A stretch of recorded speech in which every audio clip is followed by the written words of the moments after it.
நமச்சிவாய வாழ்க. நாதந்தாள் வாழ்க. இமைப்பொழுதும் என் நெஞ்சில் நீங்காதான் தாழ் வாழ்க. வாழ்க வளமுடன். அனைவருக்கும் இனிய வணக்கங்கள். அனைவருக்கும் இனிய தீப ஒளி திருநாள் வாழ்த்துக்கள். நவராத்திற்கு பிறகு சூரிய பகவான் கன்னிராசியில் இருந்து துலாம் ராசிக்கு பயிற்சியாக உள்ளார். இதனால் சில ராசிக்காரர்களுக்கு அவரின் நற்பார்வையால் தொழில் வியாபாரத்தில் முன்னேற்றமும் குடும்ப வாழ்க்கையில் மகிழ்ச்சியும் அதிகரிக்க உள்ளது. சூரிய பகவான் ஒவ்வொரு ராசிக்கும் பயிற்சியாகி அதில் சஞ்சரிக்கும் காலத்தை நாம் தமிழ் மாதமாக அழைக்கின்றோம். அக்டோபர் மாதம் 18ஆம் தேதி முதல் நவம்பர் மாதம் 16ஆம் தேதி வரை துலாம் ராசியில் சூரியன் சஞ்சரிக்கும் காலத்தை நாம் ஐப்பசி மாதம் என அழைக்கின்றோம். ஐப்பசி மாதம் அடைமழை காலம் என்பது பழமொழி. அத்துடன் ஐப்பசி மாதம் ஐஸ்வரங்களை அள்ளித்தரும் மாதமும் ஆகும். இம்மாதத்திற்கு துலா மாதம் என்ற பெயரும் உண்டு. இந்த மாதத்தில்தான் முருகனுக்குரிய கந்த சஷ்டி, சிவனுக்குரிய அன்னாபிஷேகம், தீபாவளி போன்ற சிறப்பு பண்டிகைகள் வருகின்றன. இந்த ஐப்பசி மாதமானது விசுவாச ஆண்டு அக்டோபர் மாதம் 18ஆம் தேதி சனிக்கிழமை அன்று துவாதசி திதியில் பூரம் நட்சத்திரத்தில் சுப்பிரம் நாமயோகத்தில் தைத்தூலம் கரணத்தில் சித்த யோகத்தில் சனி மகா பிரதோஷம் கூடிய நன்னாளில் இந்த அற்புதமான ஐப்பசி மாதம் பிறக்கிறது. இம்மாத கிரகநிலை என எடுத்துக்கொண்டால் கடகராசியில் குரு பகவானும், சிம்ம ராசியில் கேது பகவான் மற்றும் சந்திர பகவான் சஞ்சரிக்கின்றனர். கன்னி ராசியில் சுக்கிர பகவானும், துலாம் ராசியில் சூரியன், புதன், செவ்வாய் உள்ளனர். கும்ப ராசியில் சனியும் ராகுவும் சஞ்சரிக்கின்றனர். இம்மாத கிரக பயிற்சி என எடுத்துக்கொண்டால் செவ்வாய் பகவான் ஐப்பசி மாதம் 10ஆம் தேதி துலாம் ராசியில் இருந்து விருச்சக ராசிக்கு பயிற்சியாகின்றார்.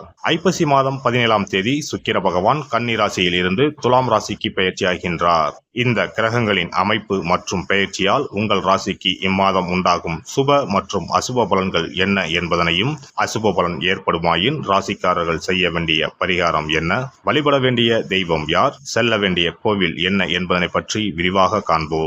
பிறக்கப் போகும் இம்மாதம் உங்கள் வாழ்வில் வளமும் நலமும் செல்வ செழிப்பும் பெற்று வாழ்வில் உயரிய நிலையை அடைய எல்லாம் வல்ல எம்பெருமானை வேண்டி விரும்பி கேட்டுக்கொள்கிறேன். கடகராசி அன்பர்களே, சனி பகவான் மாதம் முழுவதும் நற்பலன்களை தருவார். குரு பகவான் மாத பிற்பகுதியில் நன்மைகளை செய்வார். எடுத்த முயற்சிகளில் வெற்றி உண்டாகும். திட்டமிட்ட காரியங்கள் திட்டமிட்டபடியே முடியும். அரசாங்க காரியங்கள் அனுகூலமாக முடியும். வெளிவட்டாரத்தில் மதிப்பும் மரியாதையும் அதிகரிக்கும். குடும்பத்தில் மகிழ்ச்சியான சூழ்நிலை காணப்படும். சுப நிகழ்ச்சிகளால் வீடு களை கட்டும்.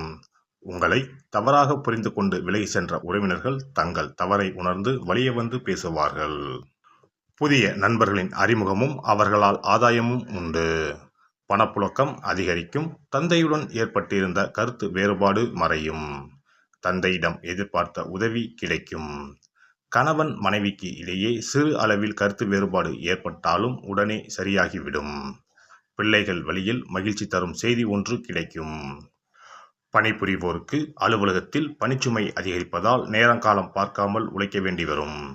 சக ஊழியர்களிடம் உங்கள் வேலைகளை ஒப்படைக்க வேண்டாம். மாத பிற்பகுதியில் அதிகாரிகள் அனுசரணையாக நடந்து கொள்வார்கள். எதிர்பாராத சலுகைகள் கிடைப்பதற்கும் வாய்ப்புகள் உண்டு. வியாபாரத்தை பொறுத்தவரை உழைப்புக்கு ஏற்ற பலன் கிடைக்கும். சக வியாபாரிகளால் ஏற்படும் மறைமுக தொல்லைகளை முறியடிப்பீர்கள். பங்குதாரர்கள் அனுசரணையாக நடந்து கொள்வார்கள். அவர்களிடம் எதிர்பார்த்த உதவியும் கிடைக்கும். கலைத்துறையை சேர்ந்தவர்களுக்கு எதிர்பார்த்தபடியே வாய்ப்புகள் அமையும்.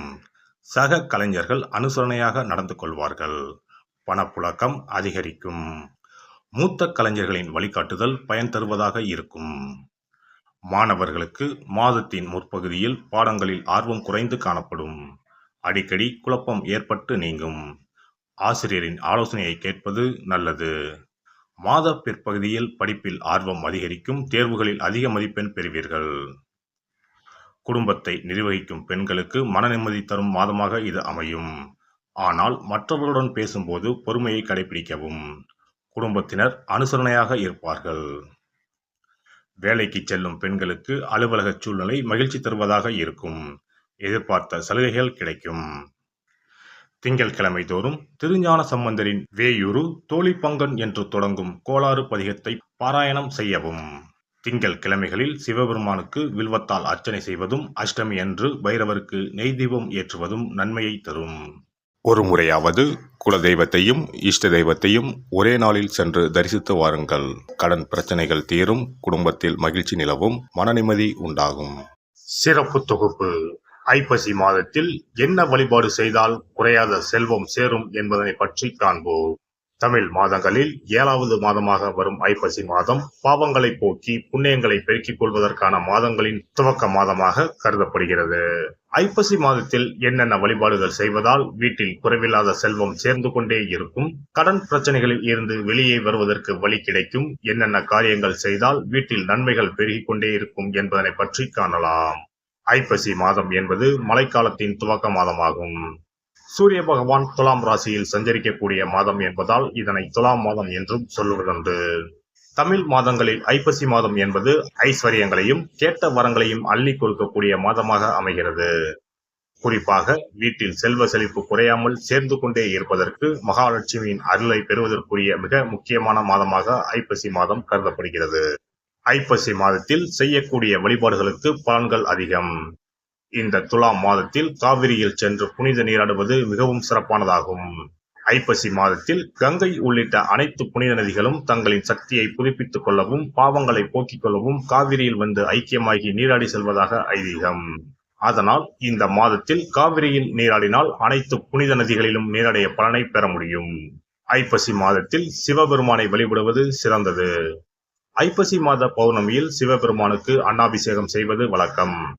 இந்த மாதத்தில் அன்னாபிஷேகத்திற்கு தேவையான அரிசி, காய்கறிகள் போன்றவற்றை கோவிலுக்கு தானமாக கொடுப்பது நல்லது.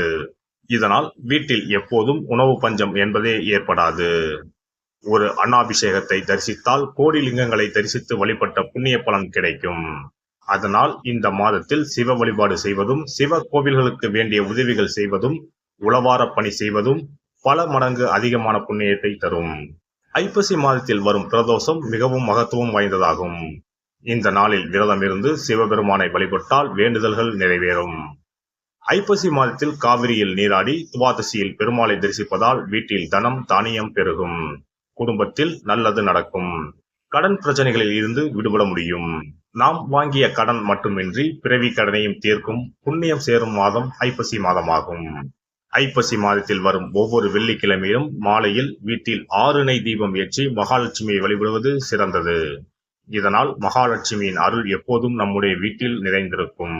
மகாலட்சுமியின் அருட்கடாட்சத்தால் வீட்டில் குறையாத செல்வம் சேரும், கடன் பிரச்சனைகள் தீரும். அதேபோல் ஐப்பசி மாத வெள்ளிக்கிழமைகளில் லட்சுமி குபேர பூஜை செய்வதும் சிறப்பானதாகும்.